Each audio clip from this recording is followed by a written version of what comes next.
I want you guys to mark your calendars and remember today, because this day is the day. This is the moment. And Terrence Bud Crawford, he just planted the flag in that moment. It's the boxing revolution. Ain't paying your ass shit. Terrence Crawford, arguably the best pound-for-pound fighter in the world, is drawing a line that no one expected. He has made it very clear that he will not pay the $300,000 fee and refuses to apologize to anyone. For him, this goes far beyond money or sanctioning fees. It's about principle and respect. He is standing up to the powers that be, willing to risk everything to prove that his integrity is not for sale. It's free! How you love that? $180,000 free.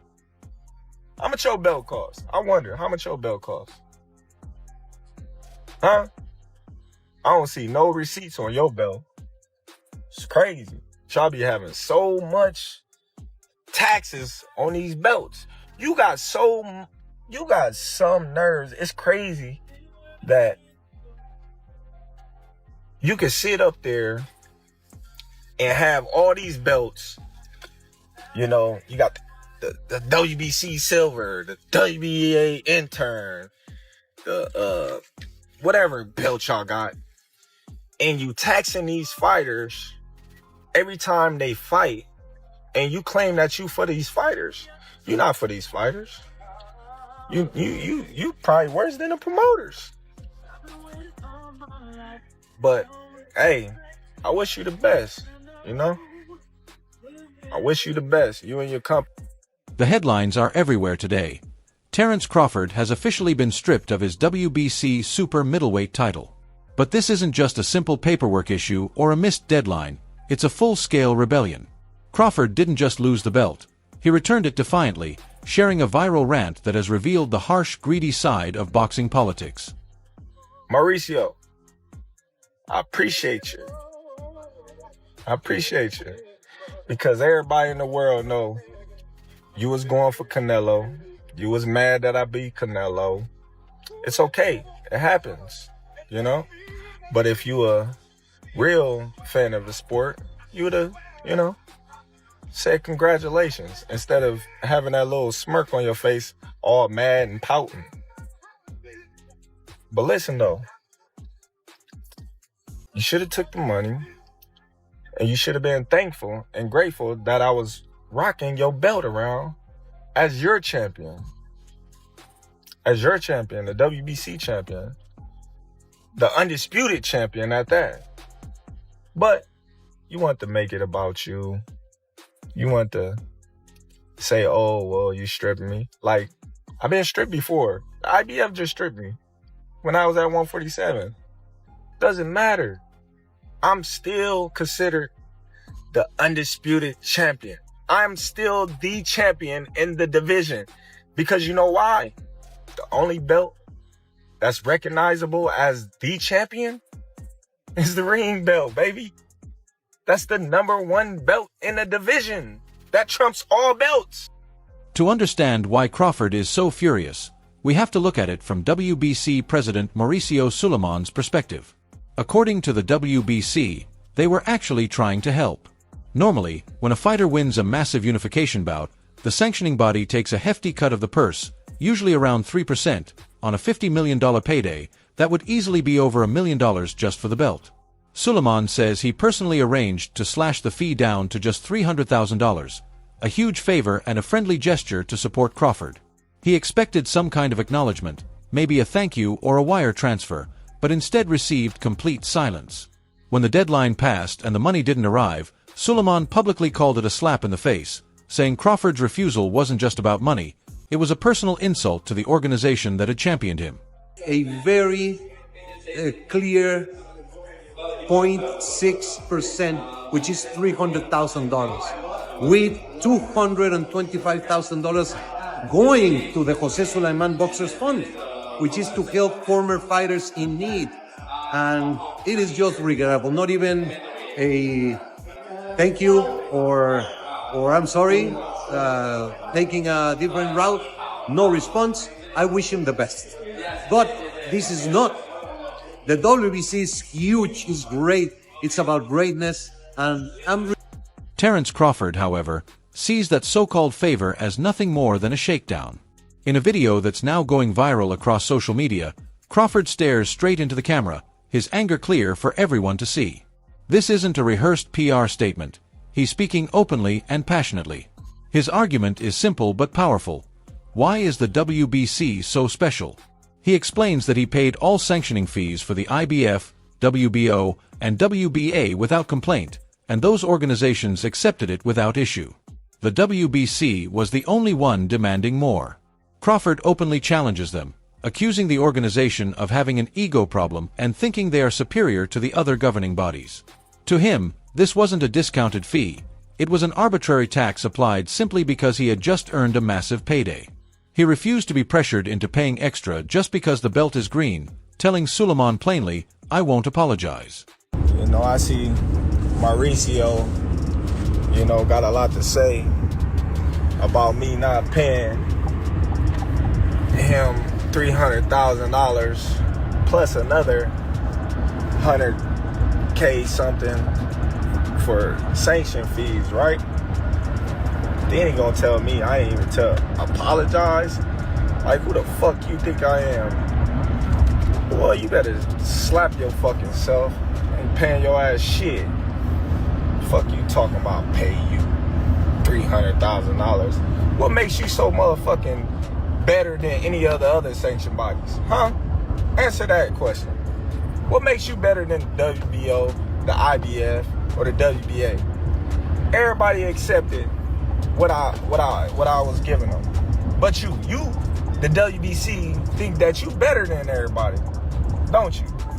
So since you, the WBC, and you got the fucking green belt, which don't mean fucking shit. The fucking real belt is the ring belt, which is free, motherfucker. What are you talking about? You want me to pay you more than the other sanctioned bodies because you feel like you better than them. How in the world all the sanctioned bodies agreed to the same amount, but you sit your motherfucking ass up there and say that I need to apologize to you? The fuck? You can take... The rant turns even darker as Crawford shifts the focus from money to the morality of the system, turning a contract dispute into a battle over fairness. He points out the brutal reality of boxing.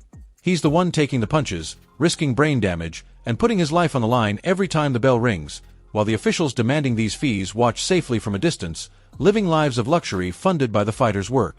Crawford paints a striking picture of executives flying on private jets, staying in five-star hotels, and dining lavishly, while the athletes suffer the physical toll. He compares the sanctioning bodies to a corrupt government, taxing the workers to support the elite's lifestyle. When he says, "You better slap yourself," he channels the frustration of every boxer who has ever felt exploited, turning the fight from $300,000 into a struggle for respect and recognition of the human cost behind the sport. That don't even make sense. I'm the motherfucker that's putting my life on the line, not you. You ain't stepping your motherfucking ass in that ring. You or nobody else. You or nobody else. So why should I have to pay to carry your belt? You should be paying me.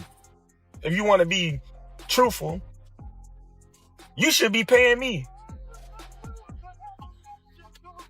I don't see, it irks my nerves how this dude gets on a plane, gets a hotel suite, him and his buddies, they go out to dinner, 5-star meals, all that, and guess who gotta pay for it? Us fighters. We paying for y'all to come out here, have the time of y'all life, stay in the best hotels of y'all life, and it's all done on our dime. It's done on our dime. Do that sound right to y'all? It's crazy, ain't it? We the one out there getting battered, knocked upside our head, and every time we step foot in the ring, we got to pay them a sanction fee like they the government. We getting taxed. It's crazy. Perhaps the most damaging part for the WBC is how Crawford completely devalues their belt. For years, the green belt has been sold as the ultimate prize in boxing, the one every fighter dreams of holding. In a short 3-minute video, Crawford dismisses it as nothing more than a costly piece of metal and leather. He tells them they can take it back because it doesn't define a champion. He then shifts focus to the only belt he considers meaningful, the Ring Magazine belt. His reasoning is simple and hard to dispute. It represents lineage, being the undisputed best in the weight class, and, importantly, it doesn't come with any sanctioning fees. By elevating the ring belt as the true mark of a champion, Crawford sends a clear message. Greatness isn't bought from the alphabet organizations, and this is a serious blow to the WBC's image, suggesting their approval is something purchased, not earned. You, the WBC, and you got the fucking green belt, which don't mean fucking shit. The fucking real belt is the ring belt, which is free, motherfucker. Who you talking about? You want me to pay you more than the other sanction bodies because you feel like you better than them. How in the world all the sanction bodies agree to the same amount, but you sit your motherfucking ass up there and say that I need to apologize to you? The fuck? You can take the fucking belt. It's a trophy anyway. The fuck am I paying you every time I step foot in the fucking ring? Of course, Crawford has his own theory about why all of this is happening now, and it involves the man he just defeated, Canelo Alvarez. He accuses the WBC of playing favorites, pointing to the long saga of David Benavidez. For 2 years, Benavidez was the mandatory challenger for the WBC title, waiting for his chance to face Canelo. By the rules, Canelo should have been stripped for refusing to fight him, but the WBC allowed him to keep the belt, essentially holding it hostage without any consequences. Since Canelo is no longer a belt holder coming into his next fight, a fight that's still expected to make a lot of money due to Canelo's popularity and ongoing contract with Riyadh season, this means that for the first time in 7 years, not a single sanctioning body will benefit from Canelo's earnings. So the sooner Canelo becomes champion again, the better for them. But for the time being, they'll have to rely on Terence Crawford as their sanctioning fee provider. These sanctioning bodies make a lot of money from Canelo being their champion. Like, why did you think there wasn't any pressure coming from them when Benavidez was Canelo's mandatory? It's because if Canelo lost, then they'll have to rely on Benavidez and his $7 million purses. And if they decide to bully and pressure Canelo, and Canelo says, you know what, screw it, and decides to vacate the belt instead, then it's the same thing. They lose the benefit of a Canelo payday. Now, the moment Crawford wins that same belt, he's stripped immediately over a fee dispute. He calls this out as clear favoritism. Crawford believes the WBC is upset that he derailed their golden goose. In his view, Suleiman and his team were quietly supporting Canelo, and now that Crawford has upset their cash cow, they're punishing him by strictly enforcing rules they ignored for the Mexican superstar. It creates the image of a rigged system, where the rules only apply to fighters the organization doesn't favor. The issue with the WBC this morning, they stripped him at 168 pounds. He was complaining about sanctioning fees and things like that. Just what are your thoughts on that whole issue? ¿Cuál es tu opinión de lo que pasó con Terence Crawford después de la mañana, que lo dejaron sin el cinturón de la CMB por no pagar la tarifa del cinturón? Bueno, es algo que se tiene que cumplir, como el protocolo de antidopaje con BADA, pero bueno, él sabrá por qué no quiso pagar. Look, it's something that like it just has to be done, like any protocol, like BADA, for example, right? So it is what it is. However, before labeling Crawford as the perfect martyr, there's a twist that many of his supporters might have missed. As the fallout sparks debates online, some users on forums like Reddit have highlighted a key detail about the $300,000 fee. Reports indicate that a large portion of it, around $225,000, was meant for a specific purpose: the WBC's charity for retired boxers. This is exactly what we're talking about. Fighters, don't adhere to these rules, don't pay these fees, like don't do it, don't fall for it. And then I see in the middle of the show, Nick Khan is on Pat McAfee's show, kind of saying the exact same thing, saying that, like, look, this is a perfect example as to why. I think the quote was something like, what was the quote? I saw it here moments ago. Golly, I saw it. Does anyone have it? There was the quote is, what we're looking to do with the Muhammad Ali Revival Act is presenting a different option for boxers. We'll have our own ranking systems, and the champion will fight the number one contender. Let's do things in a credible way. So they're trying to like organize it in a way that, you know, there's one singular belt, there's a ranking system, UFC style. This adds another layer of complexity to the drama. The WBC runs a program to support former champions who are struggling with health problems or financial hardship. And if the $300,000 fee was partly meant for that fund, Crawford's refusal could be seen as more than just a stand against corporate greed. It could look like turning his back on the sport's pioneers. The WBC hasn't highlighted this yet, but it could damage Crawford's reputation if fans view him as withholding money that might have helped retired fighters. Beyond the belt or the fee, this controversy signals a major shift in boxing's power dynamics. During his rant, Crawford even references Turkey, referring to Turki Al-Sheikh, the Saudi advisor pumping huge funds into the sport to make big fights happen. Crawford implies that the old guard sanctioning bodies, with their fees and politics, are becoming obsolete. He expresses hope that this new wave of leadership and money will clean up the sport and remove figures like Suleiman, who exploit fighters with outdated rules. It's a bold call for change, showing that in this era of super fights and massive direct paydays, fighters hold more power than the organizations that once controlled them. Turkey, I hope y'all get that done, man. I hope y'all get that done so we can all see, you know, people face like this guy, you know, go away from boxing because they ruin the sport with all these antics that they do. You know, they got they ranking systems when people be mandatories for years, like Benavidez. You know, they don't strip these fighters, but I give credit to the IBF. They stripped me. They ain't even give me time. They stripped me, pop me, even though I wasn't, you know, coming back down the weight. But, you know, they handled their business. They did what they were supposed to do. The WBC, you ain't never see them strip. So where does this leave us officially? The record books will show that Terence Crawford was stripped of the WBC super middleweight title in December 2025. But as Crawford himself said, laughing at the camera, history has already been made, baby. They can take the belt from his trophy case, can't erase the footage of him beating Canelo. Desert Storm Bradley, you already know the damn rest. Hey, oh, this Terence Crawford is going on. But they all missing it. He missing it too. This ain't about no damn WBC. I'm gonna keep the buck with you. Oh, I want y'all to think, man. I told y'all, this is the channel to make y'all think. This about Hamza Shiraz.